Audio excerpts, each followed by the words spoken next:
السلام علیکم. احمد آفیشل یوټیوب چینل فیسبوک پاڼې ته خیر راغلی. په افغانستان کې د کابل ولایت سربیره یو بل ولایت نه متحده عربي اماراتو ته پروازونه دوهم ځل لپاره شروع کیږي.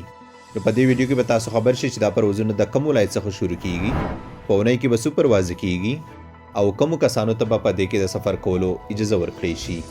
نو هیله لرم چې د غواړو معلوماتو باندې د ځان خبرونې لپاره ما سره تر پایه پورې ملتیا وکړئ او دا ویډیو خپل غواړو ملګرو سره شریک کړئ ترڅو ستاسو په ذریعه دوی ته دغه معلومات ورسیږي. د ویډیو اریانا ټراول سپانسر کړی ده چې کوم تاسو ترې افغانستان پاکستان سربیره غواړئ دنیا ټکټونه په مناسب قیمت ترلاسه کولی شئ. ورسره د اماراتو ویزټ ویزې، د نورو ملکونو ویزټ ویزې، عمرې پیکیجونه، هوټل بوکینګ، د اماراتو سیل، بلې ډېر ښه خدمات چې تاسو هر ځای کې موجود وي د دوی څخه ټکټ اخیستی شئ. کله مو چې ټکټ واخیستو هغې نه پس د دوی اکاونټ ته پیسې ولیږئ. دفتر یې په ډېره دوبۍ کې دی. د کوم اډرس چې تاسو ته ښکاري د دې له لارې تاسو کولی شئ چې د دوی دفتر ته ورشئ او د کومې واتساپ شمېرې چې تاسو په سکرین باندې ښکاري د دې له لارې تاسو د دوی سره تماس نیولی شئ. دوستانو، اریانا هوایي شرکت یو ځل بیا د کندهار څخه دوبۍ ته او د دوبۍ څخه کندهار ته خپل پروازونه شروع کوي.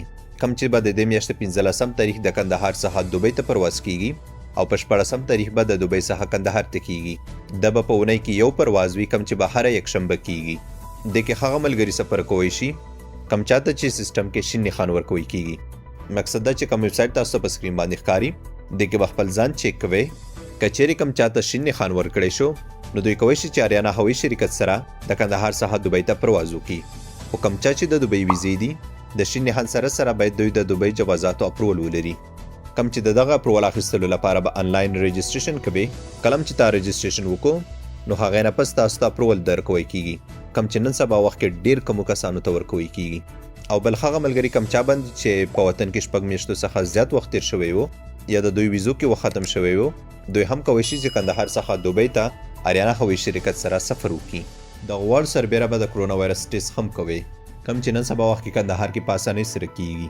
دوستانو، باید یادونه وکړم چې کندهار دوبۍ پروازونه څه موده مخکې هم شروع شوي وو، خو د کندهار ایرپورټ رنوی خرابېدو له وجې د څه مودې لپاره بند شوي وو. خو اوس الحمدلله اریانا هوایي شرکت دوهم ځل لپاره د کندهار څخه دوبۍ ته او دوبۍ څخه کندهار ته په اونۍ کې یو پرواز شروع کړ. نو دا واقعا د ښه غرونو لپاره یو ښه خبر دی کوم څوک چې د کندهار څخه دوبۍ ته راځي یا د دوبۍ څخه کندهار ته ځي. دلته یو ځل بیا درته تکراروم چې اریانا هوایي شرکت د دې میاشتې یا د 2020 کال د 11 میاشتې په 15 تاریخ د کندهار څخه دوبۍ ته او د دې میاشتې په 14 تاریخ د دوبۍ څخه کندهار ته خپل پرواز شروع کوي. کم پرواز چې کندهار څخه دوبۍ ته کیږي د دې پرواز وخت د شپې 9 بجې دی، کم چې به د شپې 9 بجې کندهار ایرپورټ څخه پاسیږي. او کم پرواز چې د دوبۍ څخه کندهار ته دی هغه د اماراتو په وخت د سهار 6 بجې دی، کم چې به د سهار 6 بجې دوبۍ ایرپورټ څخه جاز پسیږي او 8:30 بجې کندهار ایرپورټ ته رسیږي. نور که چیرې تاسو د پروازونو په اړه لا زیات معلومات غواړئ نو دا کومه شمېره چې تاسو ته په سکرین باندې ښکاري د دې له لارې تاسو کولی شئ چې اریانا هوایي شرکت سره تماس ونیسئ. دغه شمېرې سره نه یوازې تاسو صرف د کندهار پروازونو په اړه معلومات ترلاسه کولی شئ بلکې تاسو ته به د اریانا هوایي شرکت واړو پروازونو په اړه معلومات درکړي. نور که کومه پوښتنه لرئ نو تاسو کولی شئ چې په همدغه واتساپ شمېرې چې تاسو ته په سکرین باندې ښکاري د دې له لارې کولی شئ چې ما سره تماس ونیسئ. ښه ملګري چې کمنټونه کوي او یا په میسنجر باندې میسیجونه لیږي نو زه د دوی څخه بخښنه غواړم ولې چې دوی ته زه په وخت جواب نشم ورکوی. نو دوی کولی شي چې زما واتساپ له لارې ماته میسیج وکړي، ولې زما کوشش دا دی چې کم څوک واتساپ باندې میسیج وکړي هغې ته په وخت جواب ورکوم. بله دا چې دا ویډیو تاسو خپلو ملګرو سره شریکه کړئ ترڅو دوی ته هم دغه معلومات ورسیږي.